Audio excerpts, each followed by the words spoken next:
पापा अकेला तप्पल वाली, पापा अकेला तप्पल वाली, अली बाबा 40 चोर की टीम है। मोदी देश को गुमराह करने वाले ऐसे नेता हैं जो भारत को बर्बाद कर रहे थे। ऐसे में वो तमाम राजनीतिक पार्टियां जो लोकतंत्र पर भरोसा करती है, जो भारत के आवाम की बात कहती है, उसको मिलजुल कर चुनाव लड़ना चाहिए। अभी तो आपके बुद्धि पर तरस आता है, ये भैंस बुद्धि। अब जब से भाजपा की सरकार आई है, आप जैसे पत्रकारों की बुद्धि, अरे सुन नहीं रहे, अरे बिल्कुल, अरे बैल बुद्धि आपका भाई, बैल बुद्धि है। आपने कहा, सुनो ना भाई, आपने कंप्लेन किया, पत्रकार हूँ, दलाल है आप दलाल हैं। आपने क्या कहा? आपने कहा राहुल जी ने देश में भूल गए यार, सुनिए नहीं रहा ना, सुनने की कोई कान का बवासीर वाली बात तो है नहीं। सुनो पूरे बात को। आप चाहे जितने मुद्दे गिनाए हों, अगर संसद का आप अगर देखोगे रिकॉर्ड, सबसे ज्यादा मुद्दा देश के विपक्ष के नेता राहुल गांधी ने सड़क से लेकर संसद तक लड़ाई लड़ी है। इंडिया गठबंधन जिस तरह से टूट रही है, ऐसे में हरियाणा चुनाव पर क्या प्रभाव पड़ेगा? जैसे उदाहरण के तौर पर जैसे आम आदमी पार्टी जिस तरह से छोड़ दी इंडिया गठबंधन, शायद आपको ये नहीं पता है। आप लोग कहते पापा अकेला तप्पल वाली, पापा अकेला तप्पल वाली, अली बाबा 40 चोर की टीम है। और गठबंधन देखिए क्या है, लोकसभा में मोदी देश के लिए सरदर्द है। मोदी देश को गुमराह करने वाले ऐसे नेता हैं जो भारत को बर्बाद कर रहे थे। ऐसे में वो तमाम राजनीतिक पार्टियां जो लोकतंत्र पर भरोसा करती है, जो भारत के आवाम की बात कहती है, उसको मिलजुल कर चुनाव लड़ना चाहिए। और यही हुआ। आपने तो कह दिया कि आम आदमी पार्टी ने अकेला चुनाव लड़ा, लेकिन आपने ये नहीं कहा कि दुष्यंत चौटाला अकेले चुनाव क्यों लड़ा। क्या ऐसी वजह थी जो दुष्यंत चौटाला ने भाजपा गठबंधन को छोड़कर चुनाव लड़ा? आप उस पर चर्चा कर लेते। आप निष्पक्ष पत्रकार नहीं हैं। आप जिस तरीके से राजा महाराजा पहले भान रखते थे राजा का गुण गाने के लिए, आप जैसे देश के गोदी मीडिया को रखा हुआ है। आप भगवा चश्मा पहने हुए हैं, एक तरफा दिखता है। एक कान्हा हाथी जा रहा था, एक ही तरफ चलता हुआ जा रहा था, दूसरे तरफ की हरियाली ना दिख रही थी। आपका सेम वही चीज़ है। अरे आप बात करो तो ओवरऑल सब चीज़ों पर बात करो। बात करो ना कि अनुप्रिया पटेल क्या कह रही हैं, बात करो ना आप कि चिराग पासवान जी क्या कह रहे हैं, मंत्री पद से इस्तीफा तक देने की बात कह रहे हैं। ऐसी क्या व्यवस्था है कि वो इस्तीफा देने को मजबूर हैं? अनुप्रिया पटेल की अब बात की है। अनुप्रिया पटेल बार बार जो 69,000 शिक्षक हैं जो रोड पे संघर्ष कर रहे हैं, हाई कोर्ट का मामला आने के बाद भी अभी भी फंसा हुआ है, उसकी बात कर रही हैं। पूरी बात जानकारी फिर आप नहीं दे रहे हैं। अनुप्रिया पटेल जैसे कई ऐसे गठबंधन के नेता हैं जो भारतीय जनता पार्टी के प्रभाव यानी ईडी, सीबीआई, इनकम टैक्स और तमाम जो लोग प्रशासनिक व्यवस्था है जिस पर भाजपा का कब्जा है, उनसे त्रस्त है। लेकिन उनकी मजबूरी है कि वो खुलकर भाजपा का विरोध नहीं करते। जो शिक्षक भर्ती के लिए आवाज उठाए, वो ईडी और सीबीआई के डर से आवाज उठा रही है। मैंने ये कब कहा? आप अपने मन से डिसीजन ले लिए, वाह कमाल की बात है। हमने अगर ऐसा बोला, वीडियो दिखा दो। आप अपने आप से एजेंडा चलाते हो क्या? नहीं, आप कह रहे हैं अरे कि भाई, सीबीआई। अरे मौर्य जी को धन्यवाद करो ना, जिसने पर्दाफाश किया। आप उसका नाम क्यों नहीं बोल रहे? क्यों नहीं बोल रहे?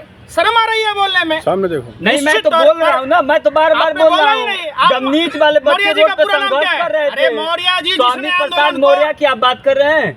किसकी आप बात कर रहे हैं? देखो यही बात है, हम बात कर रहे हैं जिस मौर्य ने आंदोलन किया, तो आप केशव प्रसाद मौर्य और वो उस पर जा रहे हैं। अरे मौर्य जो आंदोलनकारी थे, आप उनकी बात कीजिए। और भ्रष्टाचार का आलम ये है, ये सरकार देखिए जो कहती है वो डिफिनिट नहीं करती है। भाजपा जिस टीम का कैप्टन ही बहुरूपिया हो, जिस टीम का कैप्टन ही अपने को वांटेड फिल्म की तरह देखें, वांटेड फिल्म जो सलमान खान कहता था वो डिफिनिट नहीं करता था, तो प्रधानमंत्री जो कहते वो डिफिनिट नहीं करते। प्रधानमंत्री ने भ्रष्टाचार की बात की, सारे भ्रष्टाचारियों को सम्मान देने का काम किसने किया? भाजपा ने किया। आप अगर देखेंगे पूरे देश के जितने भ्रष्टाचारी थे, भाजपा में जो चाल चरित्र चेहरा की बात होती थी, जो जितना बड़ा लुच्चा उतना बड़ा ऊंचा। आप देखिए हेमंत बिस्व शर्मा, वाटर स्कैम का कोई दूसरा आरोप नहीं लगाया, भाजपा के नेताओं ने आरोप लगाया था और उन्हीं भाजपा के नेताओं ने उनको सम्मान दिया, मुख्यमंत्री बनाया। प्रश्न ये है कि कांग्रेस और बीजेपी का नहीं है, इस देश में कांग्रेस और बीजेपी आम जनता का बेड़ा गर्क कर रखा है। आपको लग रहा होगा ये मीडिया जो है वो परसेप्शन चला रही है, कांग्रेस के बाद बीजेपी, बीजेपी के पास कांग्रेस। बात यह है कि जो देश के युवाओं की बात करेगा, बेरोजगारों की बात करेगा, तमाम मुद्दों के जो सोशल जस्टिस की बात करेगा, उसकी रखी जाएगी। जिस तरह से संसद भवन में जब पहला सत्र चल रहा था, आपको याद होगा आजाद समाज पार्टी के प्रमुख चंद्रशेखर रावण जी जिस तरह से नीट वाला बच्चे, जो नीट के बच्चे जो थे रोड पर संघर्ष कर रहे थे, वो संसद भवन में उठा रहे थे। लेकिन जो कांग्रेस पार्टी के मुख्य हैं, जिसे आप राहुल गांधी जी कह रहे हैं, उस समय वो शंकर जी, भोले जी की तस्वीर लेकर आ जाते हैं। क्या कहेंगे आप इस पर? हमें तो आपके बुद्धि पर तरस आता है, ये भैंस बुद्धि। आप जब से भाजपा की सरकार आई है, आप जैसे पत्रकारों की बुद्धि, अरे सुन नहीं रहे, बुद्धि वाला अरे बिल्कुल, अरे बैल बुद्धि है आपका भाई, बैल बुद्धि है। आपने कहा, सुन लो ना भाई, आपने कंप्लेन किया, भाजपा का पत्रकार हूँ, दलाल हैं आप दलाल हैं। आपने क्या कहा? आपने कहा राहुल जी ने शिव जी की फोटो दिखाई, राहुल जी मैकेनिक से मिलने गए, ट्रक ड्राइवर से मिलने गए, कूली से मिलने गए, किसान से मिलने गए, अग्निवीर के प्रभावित जो लोग थे, उम्मीदवार थे, जो सेना में बहाली के नाम पर अग्निवीर योजना लाई गई और देश के युवाओं को गुमराह किया गया, एसएससी जीडी के छात्रों से मिले। तो नीट पर सबसे ज़्यादा अगर किसी ने आवाज़ उठाई होगी तो कांग्रेस ने उठाई होगी, आपको शायद वो भी नहीं मालूम। आप हमको बताइए, रोड से पॉलिसी तय होती है कि संसद भवन से होती है? आप बताइए पॉलिसी बनती कहाँ से है? संसद में आवाज नहीं उठाया था राहुल गांधी जी ने? मैं वही तो आपसे कह रहा हूँ, क्या सुन रहे हैं आप ही नहीं सुन रहे हैं, आप दुंदुना कांग्रेस के दलाल हैं आप, कांग्रेस के दलाल हैं। तुम किसके दलाल हो? हम तुम तय करोगे? हम तो पत्रकार हैं। पत्रकार नहीं हो, इस भीड़ में भाजपा के दलाल हो। जितना आवाज हर मुद्दों पर राहुल गांधी ने उठाया, शायद तुम्हारी विकृत मानसिकता का ये परिचय है और दलाली का नतीजा है कि तुम इस बात को इग्नोर कर रहे हो। 23 लाख युवाओं का जब जिंदगी दांव पे लगी थी, तो आपके Rahul Gandhi member of parliament सदस्य हैं और संसद भवन में मंदिर, मस्जिद, गुरु शिव जी की बात कर रहे थे। देश में इसमें सब भूल गए यार, सुनिए नहीं रहा ना, सुनने की कोई कान का बवासीर वाली बात तो है नहीं। सुनो पूरे बात को। आप चाहे जितने मुद्दे गिनाए हों, अगर संसद का आप अगर देखोगे रिकॉर्ड, सबसे ज़्यादा मुद्दा देश के विपक्ष के नेता राहुल गांधी ने सड़क से लेकर संसद तक लड़ाई लड़ी है। निश्चित तौर पर मैं किसी राजनीतिक पार्टी का विरोध नहीं करता, भाजपा का विरोध चाहे वो 3 कृषि काला कानून को लेकर हो, अग्निवीर योजना को लेकर हो, देश के पहलवान बेटियों के सम्मान में हो, या मणिपुर का मामला हो, लद्दाख का मामला हो, कश्मीर को स्टेटहुड देने का बात हो। आप ये सारी चीजें बता रहे हैं, ठीक है, मैं आपकी बात समझ रहा हूँ। सुनिए, CBI, ED, income tax, NEET, तमाम परीक्षा के मामलों में जितना सवाल राहुल गांधी ने उठाया है, उतना देश का कोई भी नेता नहीं उठाया। राहुल गांधी जाति जनगणना की बात करते हैं, आप मानते हैं? क्यों नहीं मानते? अच्छा है, बिल्कुल है। कांग्रेस 1952 में जाति जनगणना क्यों बंद कर दी? अच्छा, 1947 में आप अंग्रेजों के गुलाम थे, तो आप कहिएगा कि देश आजाद क्यों नहीं था?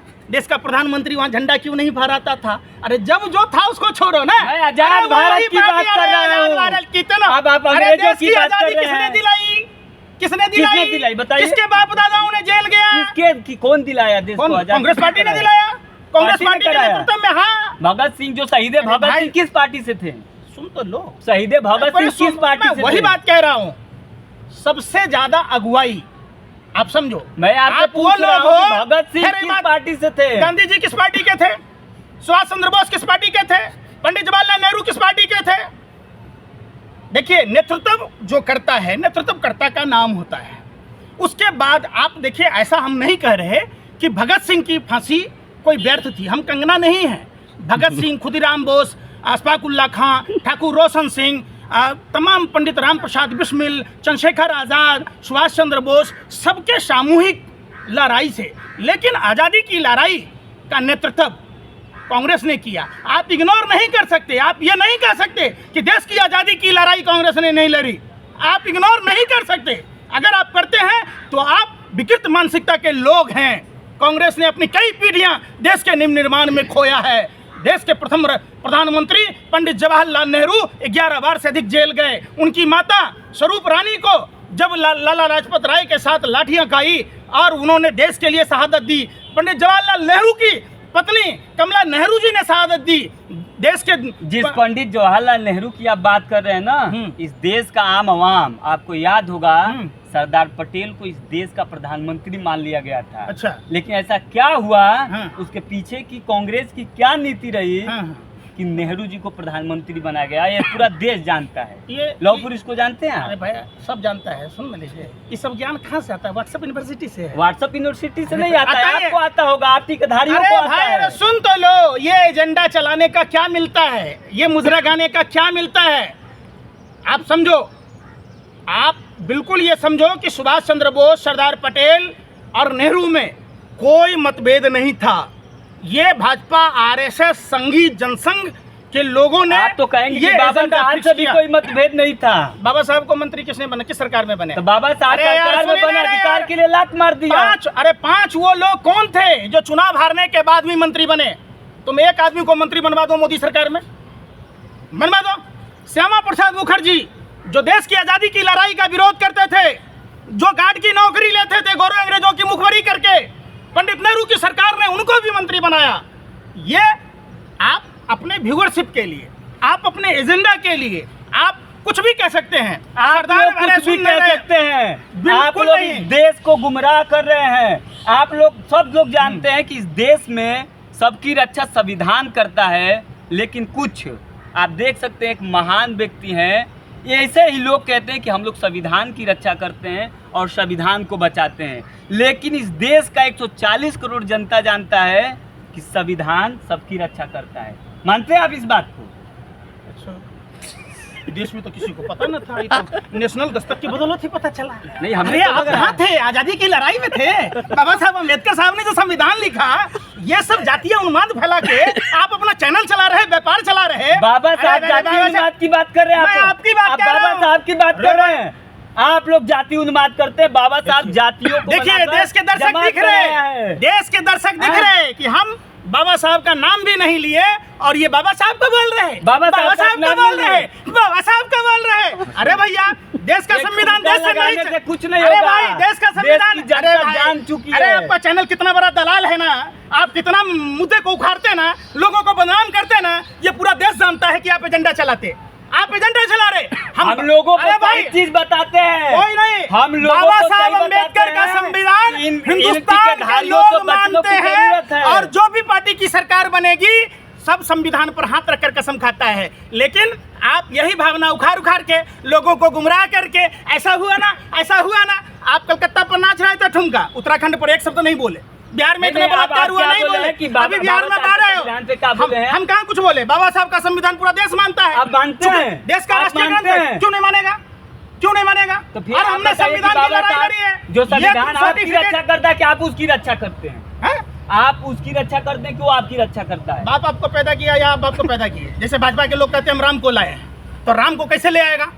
संविधान सबकी रक्षा संविधान करता है। हम कैसे कह देंगे आप अपने मन से कुछ भी कर दीजिए, एजेंडा चला दीजिए? आपको देश में महंगाई का मुद्दा नहीं है, अरे बेरोजगारी का मुद्दा नहीं है। बात मत कीजिए यार, आप महंगाई बेरोजगारी की बात कीजिए। क्यों? आप इस देश में 65 साल राज भाई जिस बात कीजिए, जो आर्टिकल 19 आपको अधिकार देता है ना, वो देश की हर आवाम को देता है। एजेंडा चलाना बंद करो।